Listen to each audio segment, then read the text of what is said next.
कई वर्षों बाद लड्डू गोपाल खुद पे खुद चल के अपने भक्त के घर आए, अपने भक्त से सेवा कराने, जो कि एक गायब हो चुके थे। और वो कैसे आए, कहाँ मिले अपने भक्त को, तो चलिए दोस्तों आज की इस लीला कथा में मैं आप लोगों को बताना और सुनाना चाहती हूँ, जो कि बिल्कुल ही सत्य लीला कथा है। तो राधे कृष्णा दोस्तों, मैं आराधना आप सभी का आपके अपने यूट्यूब चैनल में स्वागत करती हूँ। दोस्तों आज मैं जो सत्य लीला कथा लेके आई हूँ वो किसी और का नहीं है, वो हमारी खुद की बचपन की दोस्त जो है संगीता, उसकी लीला कथा है।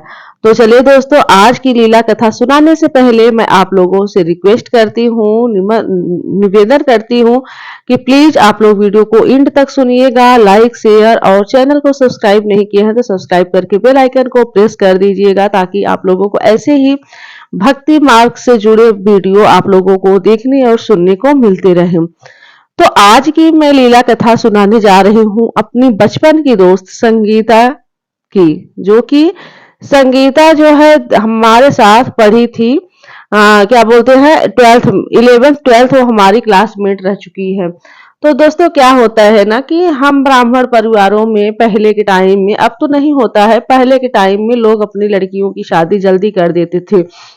तो संगीता भी जब हाई स्कूल में थी ना, तभी उसकी शादी हो गई थी, और जब वो 12th का एग्जाम देने के बाद उसकी विदाई हो गई। क्या होता था कि पहले जो है ब्राह्मण परिवार में लोग लड़कियों की शादी जल्दी कर देते थे। तो जब जल्दी शादी हो जाती थी ना, तो फिर विदाई नहीं करते थे, कभी 1 साल बाद विदाई करते थे, कभी 3 साल बाद, कभी 5 साल बाद। तो संगीता का भी तीसरा साल जब लगा, तब उसकी विदाई हो गई। तो उसकी पढ़ाई 12th के बाद ही रुक गई थी। और मेरी पढ़ाई, मुझे तो भी पढ़ने थे, तो मेरे पिताजी मुझे पढ़ाना चाह रहे थे, तो मैं आगे मतलब पोस्ट ग्रेजुएट तक मैं पढ़ी। उसके बाद फिर मेरी शादी हुई। तो ऐसा होता था ना दोस्तों कि पहले के टाइम में क्या होता था कि मतलब गांव में बहुत ज्यादा फोन फान की यूज नहीं होता था, फोन उन लोग नहीं, खासतौर से लड़कियां तो बिल्कुल यूज नहीं करती थी। तो कौन कहाँ गया, हम लड़कियों का क्या था पहले के टाइम में कि लड़कियां हमारी जो दोस्तें थी, किसकी शादी कहाँ हुई, कौन कहाँ गया, कुछ अता पता नहीं चलता था। लेकिन सब लोग अपने अपने ससुराल गए, अपने अपने जीवन में, अपने अपने गृहस्थी में सब व्यस्त हो गए। लेकिन आज का हमारा सोशल मीडिया इतना फास्ट हो गया है कि हम चाहे किसी भी कोने में रहें, अगर हम किसी का भी पता लगाना चाहें तो वो निश्चित रूप से पता चल ही जाता है। तो धीरे धीरे समय व्यतीत होने लगा, और संगीत मतलब कि मैं भी अपने दोस्तों का पता करना शुरू की सोशल मीडिया के माध्यम से। तो धीरे धीरे लगभग सबका पता चल गया, और संगीता का भी पता चला, तो संगीता का भी नंबर मिला, तो संगीता से भी मेरी बराबर बात होती है। तो अभी कुछ दिन पहले ही संगीता से बात हुई मेरी। तो देखिए क्या होता है ना कि जब हम किसी भी चीज से प्रेम ज्यादा करते हैं, तो हम अक्सर जब भी बातें करते हैं ना, तो उसी के ही बारे में बात करते हैं। जिस चीज से हमें लगाव होता है, जिस वस्तु से, जिस मनुष्य से, मतलब किसी भी चीज से अगर हमें ज्यादा लगाव रहता है, हमें ज्यादा प्रेम रहता है, तो हम उसी के ही बारे में ज्यादा बातें भी करते हैं। तो सेम कंडीशन मेरा भी है, संगीता का भी वही है कि संगीता भी पूजा पाठ ज्यादा करती है, और मेरा भी वही हाल है। तो हम दोनों जब भी बात करते हैं ना, तो ज्यादातर यही पूजा पाठ के ही बारे में बात करते हैं, और अपने अपने लड्डू गोपाल के ही बारे में बात करते हैं। तो संगीता का क्या हुआ कि मैं आप लोगों को थोड़ा सा पीछे लेके चल रही हूँ, आप लोगों को उसके जीवन में। तो संगीता जब शादी के बाद आई, तो उसके कुछ ही टाइम बाद उसकी सासू माँ गुजर गई।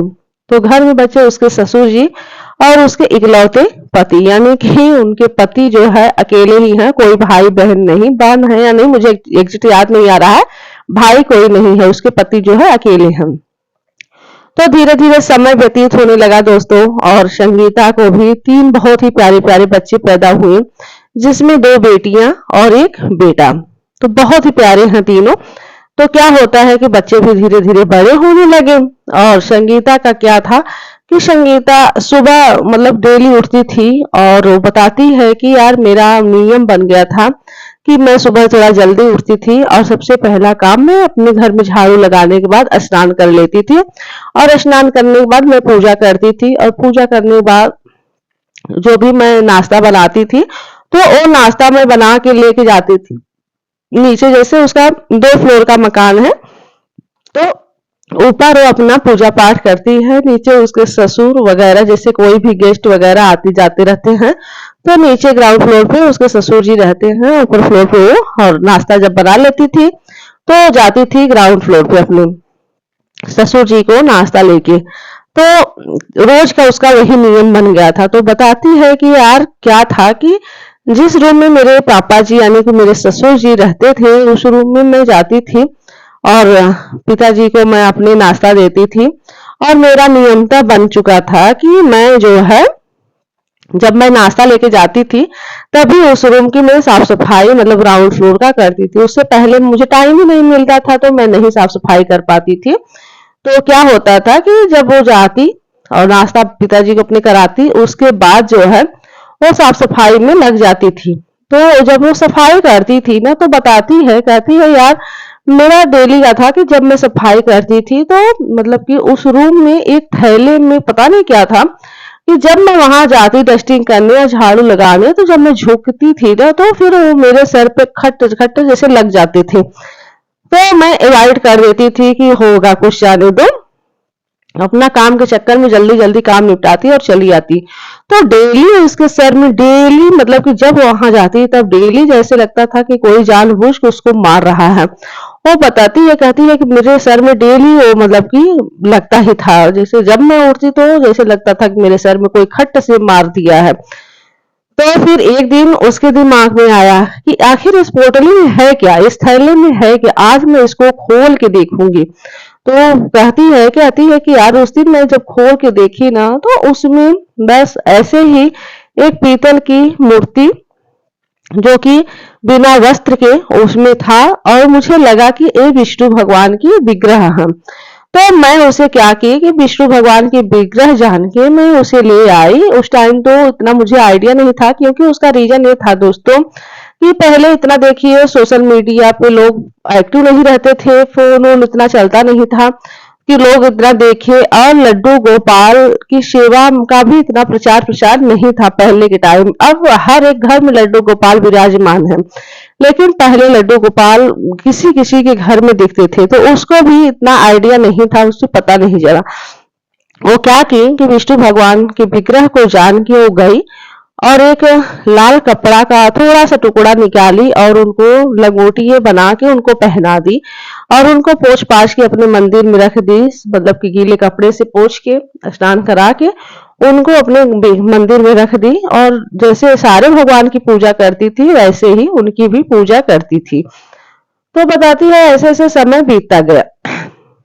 एक दिन उसके ससुर जी आए ऊपर और ध्यान से देखे मंदिर में, तो मंदिर में देखे तो वो जो है विग्रह पड़े थे। तो पूछते हैं संगीता से कि अरे संगीता बेटा ये विग्रह तुम्हें कहाँ मिला, ये तो बहुत पुराना विग्रह है। तो संगीता चौंक गई, कही कि अरे पापा ये तो जो है जो मतलब कि आप ही के रूम में थैले में से मिला था, ये मेरे सर पे रोज मतलब कि चोट लगता था इस थैले से, तो मैं मतलब एक दिन मैं खोल के देखी तो आपके ही रूम में थैले में था। तो उनके ससुर को बहुत आश्चर्य हुआ, बोले कि अरे बेटा ये तो मेरे पिताजी इनकी पूजा करते थे, बहुत ही पुरानी मूर्ति है ये, बहुत ही पुरानी विग्रह है ये। मेरे पिताजी को जब मतलब उनकी जब तबीयत खराब हुई थी उसके कुछ ही टाइम बाद ये विग्रह पता नहीं कहाँ कैसे गायब हो गए थे और वो मिल नहीं रहे थे, इतना हम लोग ढूंढे थे उस टाइम नहीं मिले, तो ये अचानक से आज कैसे आ गए। तो संगीता कहती है कि अब उनके मतलब कि जो दादा ससुर थे वो तो गुजर गए थे, उनको पता नहीं था। बाकी उनकी जो घर की बुआ सास थी जो भी बड़े बुजुर्ग थे वो लोग बताते थे कि सच में ये जो है हमारे यहाँ मतलब कि बहुत ही पहले बाबा दादा लोग इनको पूछते थे, वो वही मूर्ति है। तो संगीता को बड़ा आश्चर्य होता है, कहती है कि पापा हो सकता है कि इनको फिर से अपनी सेवा करानी हो इसलिए वो हमारे घर में आ गए हैं फिर से, तो मुझे नहीं पता है, वैसे थैले में थे मैं इनको ले आई हूँ निकाल के और मैं इनकी बस ऐसे ही पूजा कर देती हूँ। तो उनके ससुर को भी इतना थोड़ी पता था कि लड्डू गोपाल है कि क्या है, क्योंकि उनके तो पिताजी सेवा करते थे तो उन्हें भी नहीं पता था इसके बारे में। तो फिर क्या होता है कि एक दिन आता है कृष्ण जन्माष्टमी, ठीक है। कृष्ण जन्माष्टमी आता है तो जो इनकी बड़ी बेटी थी और मतलब उस टाइम बताती है कि उस टाइम वो थी 13 साल की, संगीता की बड़ी बेटी। तो बड़ी बेटी इसकी बोलती है संगीता की, कहती है मम्मा आज ना मेरी इच्छा हो रही है कि आज मैं इनको विष्णु जी को और ठाकुर जी को जो है मैं इनको पंचामृत से स्नान करा दूं। 13 साल की वो बच्ची थी, उसके मन में ये भाव आता है।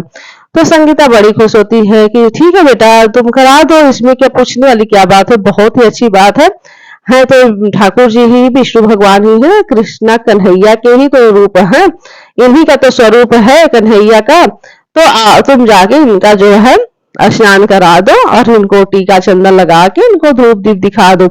तो वो बच्ची जाती है जब इनका स्नान कराने, तो उसका जो है नजर इनके हाथों पे पड़ता है। तो अपनी माँ से यानी कि संगीता से बोलती है, अरे माँ देखो ना ये तो अपने हाथों में लड्डू चुराए हुए हैं। तो संगीता देखती है तो कहती है कि अरे हाँ यार, हाँ बेटा ये तो कहीं ये लड्डू गोपाल तो नहीं है जो बचपन में बाल स्वरूप में जो लड्डू चुराते थे, कहीं वो तो नहीं है। तो इनकी बेटी बोलती है, कहती है पता नहीं माँ मुझे तो नहीं पता है। तो फिर अपना उस दिन तो इसका ऐसे भी था। एक दिन वो आती है मार्केट, संगीता आती है मार्केट और मार्केट में एक दुकान पे जाती है। तो उस दुकान पे जो है लड्डू गोपाल के बहुत ही प्यारे प्यारे सुंदर सुंदर का वस्त्र मिल रहे थे। और तो दुकानदार से संगीता पूछती है कि इतने छोटे छोटे वस्त्र किसके हैं, कौन पहनेगा इसको। तो लड्डू दुकानदार बताता है कि अरे बहन जी ये तो लड्डू गोपाल इसको पहनते हैं, लड्डू गोपाल के वस्त्र हैं। तो उस दुकानदार ने लड्डू गोपाल को भी रखा हुआ था, क्योंकि हर एक दुकानदार मतलब कि जब लड्डू गोपाल के वस्त्र बेच रहे हैं तो लड्डू गोपाल को भी रखे रहते हैं, उनकी ज्वेलरी उनकी। तब उस दिन संगीता को पता चला कि अरे यार ये तो लड्डू गोपाल थे हमारे घर में, जो कि मैं इनको विष्णु जी का विग्रह मान के उनकी सेवा कर रही थी। फिर उसी दिन वो मार्केट से लड्डू गोपाल के लिए सुंदर सुंदर वस्त्र लाई और जो है लड्डू गोपाल के लिए ज्वेलरियां लाई, उनके मुकुट लाई, सब कुछ उनकी जरूरत की चीजें लाई और उनकी नियमतः जैसे सेवा होती है उस तरीके से वो सेवा करने लगी अपने लड्डू गोपाल का। तो आप लोगों को मैं बता दूं दोस्तों कि संगीता एक भाव से पूछती थी, उनको मतलब नहीं पता था कि ये लड्डू गोपाल है, लेकिन फिर भी वो ठाकुर जी का विष्णु भगवान का विग्रह मान के वो सेवा कर रही थी, जिसकी वजह से मतलब कि हमारे ठाकुर जी हमारे माधव इतने कृपालु इतने दयालु हैं ही कि अपने भक्त के सिर्फ भाव देखते हैं, न कि उसकी सेवा। तो भक्त का भाव देख के वो उस पर इतना प्रसन्न हो गए कि आज के टाइम में संगीता इतनी सुख समृद्धि, उसका पूरा परिवार उसका घर सुख समृद्धि से भरा हुआ है, उसके बच्चे अच्छे हैं पढ़ने लिखने में, उसके हस्बैंड का भी बिजनेस बहुत अच्छे से चलता है, सब कुछ बहुत ही अच्छा है। तो दोस्तों देखिए इस चैनल के बारे में मेरे दोस्तों को किसी को भी नहीं पता है या फिर मेरी फैमिली वालों को कि मैं ये चैनल बनाई हुई हूँ। अगर उसे भी ये पता होता तो जरूर आके इस वीडियो को कमेंट करती कि ये बात बिल्कुल सच्ची है। तो दोस्तों क्या है कि जो है हमारे लड्डू गोपाल हमारे कन्हैया ऐसे ही है कि जब अपने भक्त से सेवा कराना चाहते हैं ना तो अपना कोई न कोई रास्ता वो बना ही लेते हैं। सोचिए कि कई वर्षों बाद फिर से खुद पे खुद वो अपने भक्त के घर आए और अपने भक्त की ही बहू से वो अपना सेवा लेना शुरू कर दिए। तो दोस्तों आज की ये लीला कथा हम यही समापन करते हैं। आशा करती हूँ कि इस लीला कथा को सुनने के बाद आप लोगों को बेहद पसंद आया होगा। अगर आप लोगों को थोड़ा भी अच्छा लगा हो तो प्लीज दोस्तों कमेंट में राधे राधे जरूर लिख दीजिएगा और अपना प्यार और सपोर्ट दीजिएगा। चैनल को लाइक कर दीजिएगा वीडियो को, और चैनल को अभी तक सब्सक्राइब नहीं किया है तो सब्सक्राइब करके बेल आइकन को प्रेस कर दीजिएगा, ताकि आप लोगों को ऐसे ही प्यारे प्यारे धार्मिक वीडियो लड्डू गोपाल से जुड़ी कहानियां लीला कथाएं आप लोगों को सुनने और जानने को मिलते रहें। तो चलिए दोस्तों आज के लिए इजाजत चाहती हूँ, मिलती हूँ किसी ऐसे ही नए लीला कथा के साथ, नए धार्मिक कथा के साथ। तब तक के लिए राधे राधे, हर हर महादेव।